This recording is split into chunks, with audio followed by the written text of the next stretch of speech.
Susulan kemelut politik yang melanda, DUN Melaka dibubarkan pada 5 Oktober lalu dan seramai 476,037 orang pengundi akan menunaikan kewajipan masing-masing memilih kepimpinan baharu esok. Dengan kuasa di tangan mereka, pengundi Melaka perlu memastikan tidak memilih pemimpin korup yang boleh menjatuhkan dan merosakkan negeri Melaka sama seperti pernah dilakukan Raja Mandeliar dan Sikitul.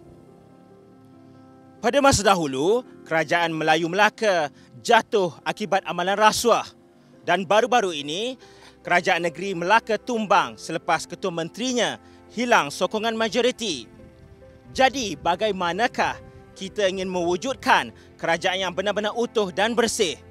Ikuti laporan rasuah basta sempena PRN Negeri Melaka. Orang politik di Melaka khususnya yang bakal diberikan mandat menerajui kepimpinan negeri esok diingatkan supaya tidak memperkotak-katikkan kepercayaan diberikan oleh rakyat. Seorang pengundi, Zulkifli Hasim, 55 tahun berkata dia tidak mahu kejatuhan kerajaan Melaka pada tahun 1511 kepada Portugis berulang lagi hingga menyebabkan rakyat hilang rasa hormat terhadap pemimpin. Sementara itu, Arjan, 70 tahun berkata masyarakat mahukan pemimpin yang adil dan berfikir untuk membawa Melaka ke arah kemajuan. Katanya, sesiapa pun yang menerajui pemerintahan negeri kelak, tidak kira parti politik mana sekalipun, diingatkan supaya menunjukkan contoh kepimpinan baik dan bertauladan. Sementara Salwa Alwi, 49 tahun pula, menganggap pembubaran DUN ketika wabak COVID-19 masih melanda negara adalah beban bagi masyarakat. Namun dia berharap pemimpin yang diberi mandat nanti dapat menjalankan tugas dengan baik dan setia dengan harapan rakyat. Berpandangan sama, Izzah Rosli, 22 tahun berkata, pemimpin yang diperlukan adalah individu yang berjiwa rakyat dan prihatin. Sudah pastinya harapan disandarkan kepada barisan calon yang bakal diberikan mandat pada PRN kali ini. Pimpinan daripada parti-parti kena mengelakkan amalan rasuah. Dan saya nampak pilihan PRN kali ini kerana kejatuhan kerajaan dan bersangkut paut dengan kes-kes rasuah. So memang kita memandang berat macam mana kalau seorang pemimpin terlibat dengan kegiatan rasuah.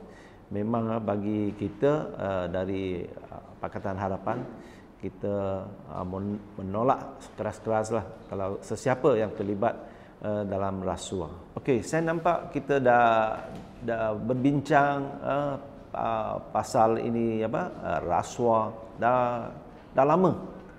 Tetapi kita tidak berjaya. Dan kita nak tahu kenapa itu tidak berjaya.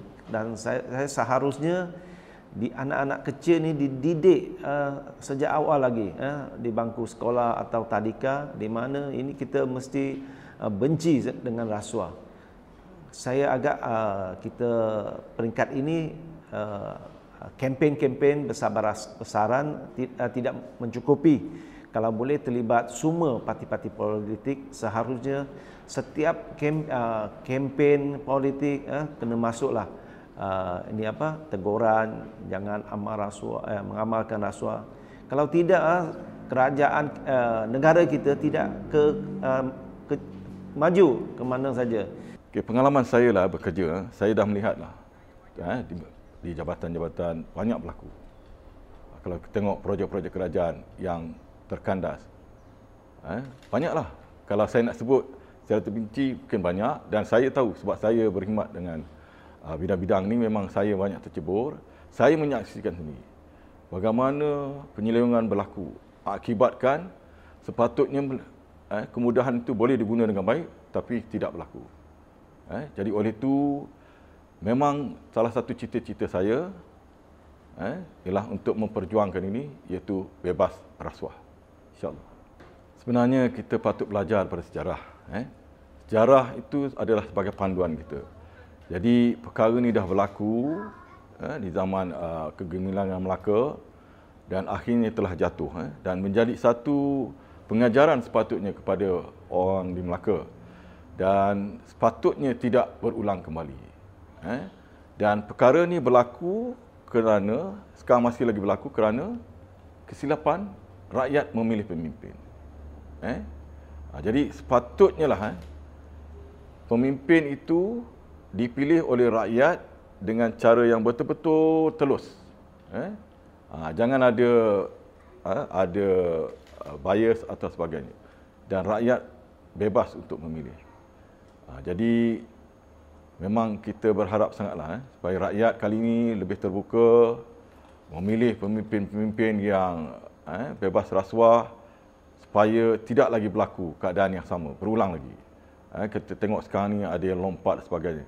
Calon BN di Dun Merlimau, Dr. Muhammad Akmal Saleh berkata, sebagai golongan anak muda yang tidak bersifat walot dan berani kerana benar, usaha membersihkan UMNO yang sering terpalit dengan isu rasuah dan penyelewengan kuasa akan diperjuangkannya. Katanya, pemuda UMNO Melaka tidak gentar untuk bersuara, malah bersemangat membawa harapan rakyat melihat Malaysia bebas daripada unsur-unsur negatif. Kru Rasuah Busters turut mendapatkan pandangan Ketua Jabatan Hubungan Antarabangsa, Fakulti Undang-Undang dan Hubungan Antarabangsa, Universiti Sultan Zainal Abidin, UNIZA, Dr. Hussein Yusri Zawawi yang mahu personaliti calon dikemukakan dalam pilihan raya diberi keutamaan bagi memastikan pentadbiran negara ditadbir oleh ahli politik yang bersih dari salah laku undang-undang. Keruntuhan Kesultanan Melayu Melaka pada tahun 1511, angkara perebutan kuasa, pengkhianatan dan rasuah wajar menjadi peringatan serta pengajaran buat rakyat bumi Hantuah. Si bunga mawar, si bunga cempaka, indah disinari, bulan mengambang. Bijaklah wahai pengundi Melaka, pastikan sejarah hitam tidak berulang.